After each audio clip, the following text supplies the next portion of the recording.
प्रश्न है, कुमाऊं परिषद का 5वां अधिवेशन कहाँ हुआ? ऑप्शन है अल्मोड़ा, नैनीताल, काशीपुर या टनकपुर। तो राइट आंसर है कुमाऊं परिषद का 5वां अधिवेशन 1923 में टनकपुर में हुआ था। याद रखना है 1923 टनकपुर। इसके जो अध्यक्ष थे वो कौन थे? वो थे आपके बद्रीदत्त पांडे जी। ये भी याद रखना है, मोस्ट इंपोर्टेंट प्रश्न है। उसके बाद अल्मोड़ा, कुमाऊं परिषद का पहला अधिवेशन। नैनीताल, कुमाऊं परिषद की स्थापना, फॉर्मेशन। काशीपुर, कुमाऊं परिषद का चौथा अधिवेशन 1920। टनकपुर, 1923 कुमाऊं परिषद का 5वां अधिवेशन। याद रखना है, अध्यक्ष थे बद्रीदत्त पांडे जी। मोस्ट इंपोर्टेंट प्रश्न है। उसके बाद निम्न में से किस कमेटी ने उत्तराखंड में 3 कमिश्नरी का सुझाव दिया?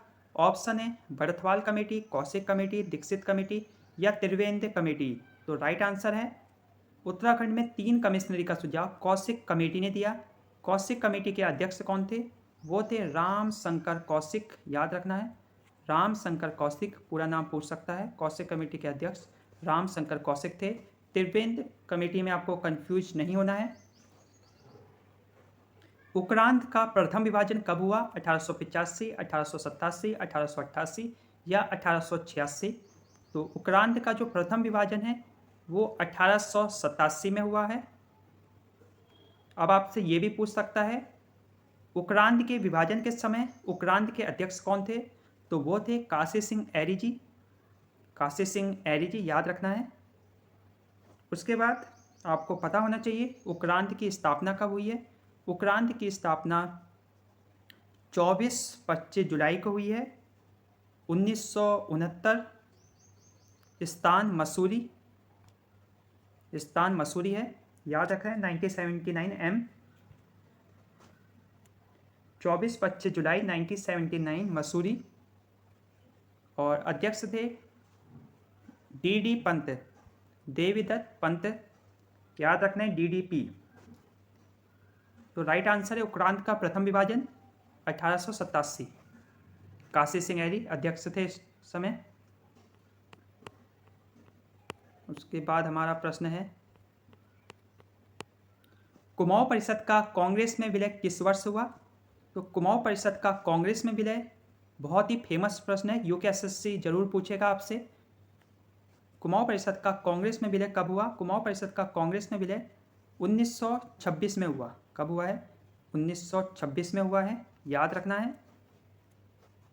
कुमाऊं परिषद की स्थापना कब हुई है? कुमाऊं परिषद की जो स्थापना है 1916 में हुई है, नैनीताल में। याद रखना है। और 1920 में चौथा अधिवेशन हुआ है काशीपुर में। ये भी याद रखना है।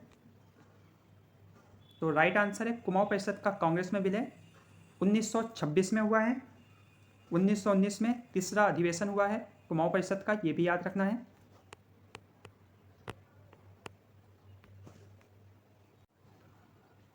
प्रश्न है, नंदा देवी की मूर्ति अल्मोड़ा किले में किसने स्थापित करी? ऑप्शन है ज्ञानचंद, लक्ष्मीचंद, बाज बहादुर चंद या कुंवर नील गुसाई। तो राइट आंसर है नंदा देवी की मूर्ति अल्मोड़ा किले में बाज बहादुर चंद ने स्थापित करी थी। और सबसे इम्पोर्टेंट ये है कि बाज बहादुर चंद शाहजहाँ के समकालीन थे। बाज बहादुर चंद शाहजहाँ के समकालीन थे। और UPSSC पूछेगा कि बाज बहादुर को बहादुर की उपाधि किसने दी? तो आप कहेंगे शाहजहाँ ने बाज बहादुर को बहादुर की उपाधि दी। बाज बहादुर जब अपनी वृद्धावस्था में पहुंच गए तो उस समय उनकी जनता द्वारा उनके लिए एक उक्ति कही गई थी जो काफ़ी फेमस रही।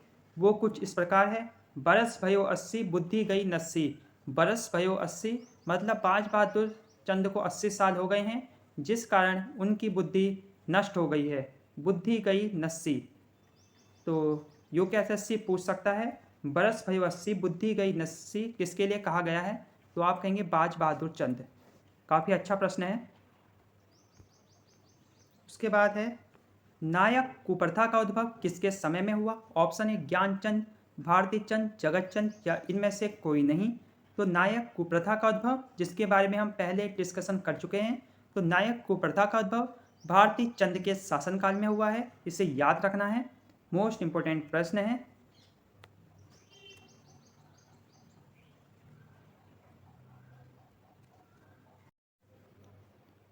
प्रश्न है उत्तराखंड में निम्न में से विल्सन नाम से प्रसिद्ध हैं। ऑप्शन है आलू, सेब, चाय या आम। तो आपको ज़्यादा सोचना नहीं है और आपको राइट आंसर बताना है।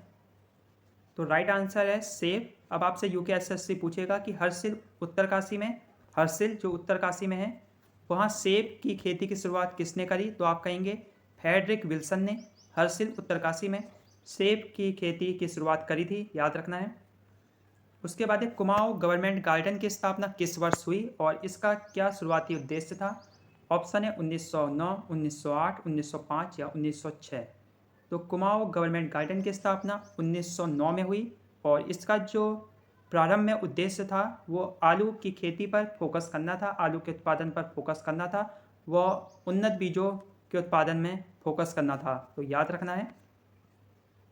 आलू की खेती ब्रिटिश कुमाऊं में किसने प्रसारित करी थी?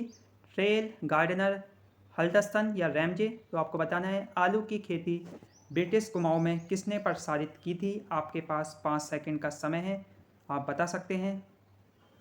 राइट आंसर है हेनरी रेमजे।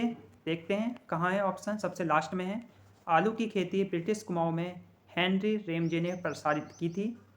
आलू की खेती सर्वप्रथम 1820 में स्टार्ट हुई है देहरादून से।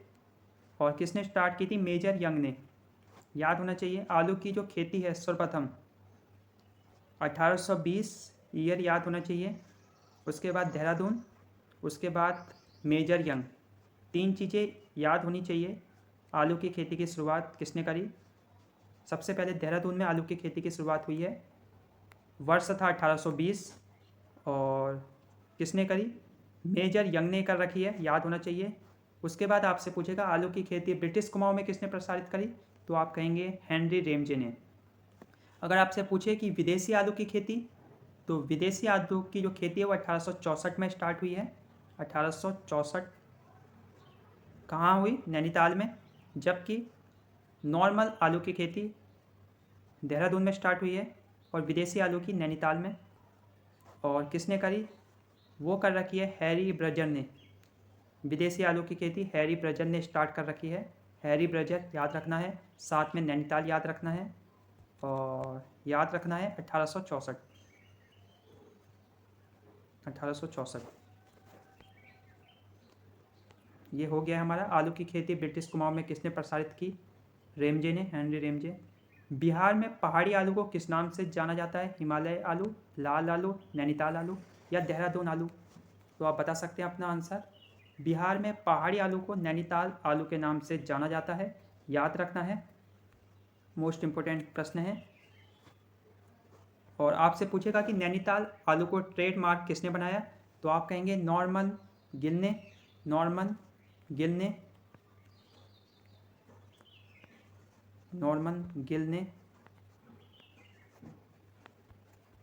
पहाड़ी आलू को, नैनीताल आलू को ट्रेडमार्क बनाया था, याद रखना है। और बिहार में पहाड़ी आलू को किस नाम से जाना जाता है? नैनीताल आलू के नाम से। और नैनीताल आलू को ट्रेडमार्क किसने बनाया? नॉर्मन गिल ने, ये भी याद रखना है। तो ये आज के कुछ प्रश्न थे। आई होप आपको ये वीडियो पसंद आई होगी। आप वीडियो को लाइक कर सकते हैं। धन्यवाद।